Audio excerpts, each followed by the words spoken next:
Niluluto natin. Sarap po, namiss ko yan. Namiss ko yan. Sarap talaga yan. Grabe. Meron po, pakita natin yung sarap na. Ayun.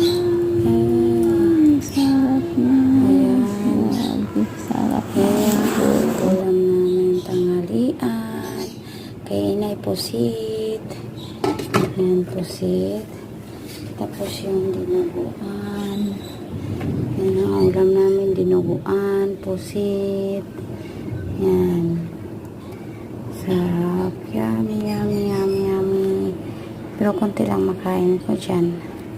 Ayan, ito lang. Okay ba?